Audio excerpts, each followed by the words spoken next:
وہ کہتا ہے کہ یہ تفریح کلب ہے، اس کو پریل کلب بار نہ بناؤ۔ اس وقت میں نے ایک مایوس آدمی کے مخصوص انداز میں جیب میں ہاتھ ڈالا اور کہا، بیوی بچوں کے لیے کچھ خریدنا قدرت کے نزدیک گناہ ہے۔ اس حساب سے تو پریل کھیلنے کے لیے تو اسے اپنی گرہ سے دام دینے چاہیے۔ ہی گی گی، یعنی یہ ایک اپنا وہ ذاتی طور پہ ہنسا ہے، اپنی تجزیہ کر کے اپنی جیب کا اندرونی کیسہ بھی بچوں جیب کو کہتے ہیں، بائیں نچلی جیب اور اندر والی جیب اور بائیں نچلی جیب، یعنی الٹے ہاتھ کی نیچے جیب جو ہے۔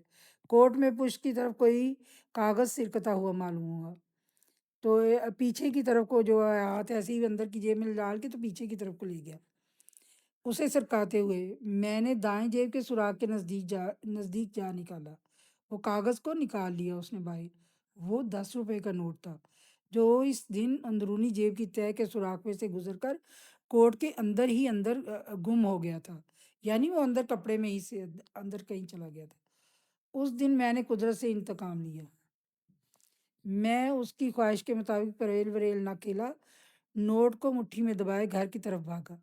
اگر اس دن میرا انتظار کیے بغیر شمی نے وہ کافوری سوٹ بدل دیا ہوتا تو میں خوشی سے یوں دیوانہ کبھی نہ ہوتا۔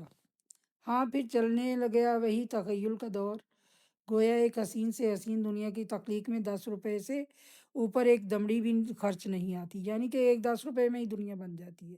وہ یہ سوچنے لگا، کیونکہ 10 روپے جو گم ہو گئے تھے وہ مل گئے۔ جب میں بہت سی چیزوں کی فہرست بنا رہا تھا، شمی نے میرے ہاتھ سے کاغذ چھین کر پرزے کر دیا اور بولی، اتنے کلے مت بنائیے، پھر نوٹ کو نظر لگ جائے گی۔ یعنی کہ وہ چیزوں کی فہرست بنا رہا ہے کہ کون کون سی خریدنی ہے، تو وہ کہتی کہ اتنے خیالی پلاؤ نہ بناؤ، خیالی پلاؤ نہ دیکھو، کلے نہ بناؤ، ہوائی کلے بنانا تو نوٹ کو نظر لگ جائے گی، یعنی پھر کہیں گم ہو جائے گا۔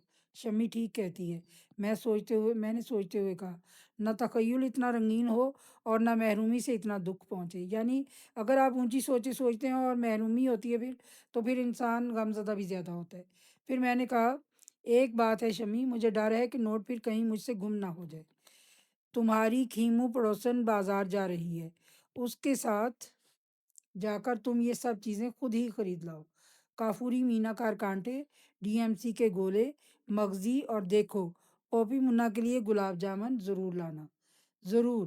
شمی نے کھیموں کے ساتھ جانا منظور کر لیا اور اس شام شمی نے کشمیرے کا ایک نہایت عمدہ سوٹ پہنا۔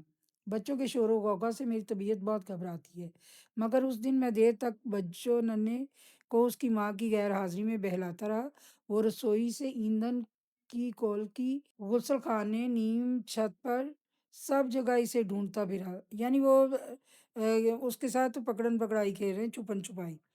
تو کچن میں اس کو ڈھونڈتا رہا، ایندھن کی کولکی جہاں لکڑی جلانے کے لیے رکھی جاتی وہاں، غسل خانے میں، اور نیم چھت پر، یعنی آدھی چھت، سب جگہ اسے ڈھونڈتا پھرا۔ میں نے اسے پچکارتے ہوئے کہا، وہ ٹرائی سائیکل لینے گئی ہے، نہیں جانے دو، ٹرائی سائیکل گندی چیز ہوتی ہے۔ تو غبارہ لائے گی، بی بی تمہارے لیے بہت خوبصورت غبارہ۔ بچوں بیٹی نے میرے سامنے تھوک دیا، بولی، گندی۔ میں نے کہا، کوئی دیکھے تو کیسا بیٹیوں جیسا بیٹا ہے۔ پشپا منی کو بھی میں نے گود میں لے لیا اور کہا، پوپی منا آج گلاب جامن جی بھر کر کھائے گا۔ اس کے منہ میں پانی بھر آیا، وہ گودی سے اتر پڑی اور بولی، ایسا معلوم ہوتا ہے جیسے ایک بڑا گلاب جامن کھا رہی ہوں۔ مجھے میرے تخیل کی پرواز سے کون روک سکتا تھا؟ کہیں میرے تخیل کے قلعے زمین پر نہ آ رہے، اسی ڈر سے تو میں نے شمی کو بازار بھیجا تھا۔ میں سوچ رہا تھا، شمی اب گھوڑے ہسپتال کے قریب پہنچ چکی ہوگی، گھوڑوں کا ہاسپٹل ہوگا کوئی، آپ کالج روڈ کی نکڑ پر ہوگی، آپ گندے انجن کے پاس، اور ایک نہایت دھیمے انداز سے زنجیر ہلی۔ شمی سچ مچ آ گئی تھی شمی سچ مچ آ گئی تھی دروازے پر۔ شمی اندر آتے ہوئے بولی، میں نے 2 روپے کھیموں سے ادھار لے کر بھی خرچ کر ڈالے، کوئی بات نہیں، میں نے کہا۔ پھر بچوں، پوپی منا اور میں تینوں شمی کے آگے پیچھے گھومنے لگے، مگر شمی کے ہاتھ میں ایک بنڈل کے سوا کچھ نہ تھا۔ اس نے میز پر بنڈل کھولا، یہ میرے کوٹ کے لیے بہت نفیس سویٹر تھا۔ پشپا منی نے کہا، بی بی میرے گلاب جامن۔ شمی نے زور سے ایک چپیٹ اس کے منہ پر لگا دی۔ یہاں پر بچوں یہ افسانہ ختم ہو جاتا ہے۔ کہ بیوی میاں جو ہے وہ بچوں کے لیے چیزیں اور بیگم کے لیے چیزیں لانا چاہتا ہے، جبکہ بیوی جب بازار جاتی ہے تو اس کو سب سے ضروری اور اہمیت کی چیز اس کا اپنے ہسبینڈ کا کوٹ لگتا ہے، اپنے خاوند کے لیے وہ کوٹ کا کپڑا خرید کے لاتی ہے اور باقی تمام چیزوں کو پیچھے رکھ دیتی ہے۔ یہاں پر ہماری معاشرت کی غربت اور جو بھی جیسا انہوں نے محسوس کیا ہے، ایک ایک باریک نقطے کو، بچوں کے احساسات کو، میاں کے احساسات کو، خیال میں وہ کہاں چلا جاتا ہے، اونچے خیالات، پھر وہ اپنی سوچ کو پاکیزہ رہنے دیتا ہے کہ نہیں کھیلنا میں نے جوا اور اس سے پیسے نہیں میں نے لینے، لیکن وہ ایک دم غلطی میں بھی انسان چلا جاتا ہے، کہتا ہے کہ اگر 2 روپے ہی ہوتے تو پھر بھی میں کچھ کر لیتا، بازی لگا لیتا، لیکن میرے پاس تو 4 آنے تھے۔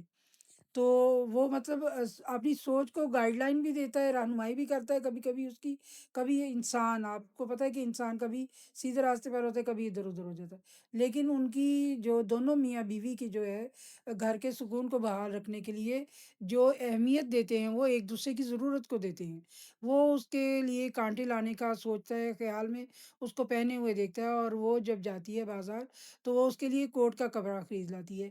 یہ بے لوث پن جو ہے، یہ ایثار جو ہے ایک دوسرے کے لیے وہ گھرداری کو بناتا ہے۔ تو اس سے ہم یہی سیکھتے ہیں کہ ہماری معاشرت میں غربت جو ہے وہ کبھی بھی کم نہیں ہوتی، اور لیکن رویے جو ہیں انسانی ان کو پازیٹیو مثبت رہنا چاہیے، اور انہی کے مطابق اگر ہم اپنی زندگی کو آسان کر سکتے ہیں تو یہی ایک طریقہ ہے کہ ہم اپنی سوچ کو مثبت انداز سے رکھیں اور معاشرتی الجھنوں سے نجات حاصل کرنے کا اس کے علاوہ اور کوئی طریقہ نہیں ہے کہ باہم ایک دوسرے کو سمجھیں اور ایک دوسرے کی ضروریات کا خیال رکھیں اور انہیں پورا کرنے کی تگ و دو کریں۔ تو اس کے آگے جتنے بھی پوائنٹس ہیں آپ کے، وہ آپ اس میں شامل کر لیجئے گا، اور میں نے تو صرف پڑھ کر سنایا ہے، اب کہانی آپ کے پاس آ گئی ہے، اب جو بھی آپ اگر آپ یہ کہانی سن لیں گے تو آپ ساتھ اپنی کتاب رکھ کے سن لیجئے گا، تاکہ آپ کو زیادہ آپ کو اس کی وہ ہو جائے آپ کے اندر قابلیت پیدا ہو جائے۔ تو جب آپ اس کو پڑھیں گے تو جب سوال آئے گا تو آپ نوٹس یاد کر کے بھی لکھ لیں، لیکن جب آپ کی کہانی دل میں ہوگی تو آپ بہت سے اچھے طریقوں سے اس کو کور کر سکیں گے۔ ٹھیک ہے، انشاءاللہ پھر ملیں گے، اللہ حافظ۔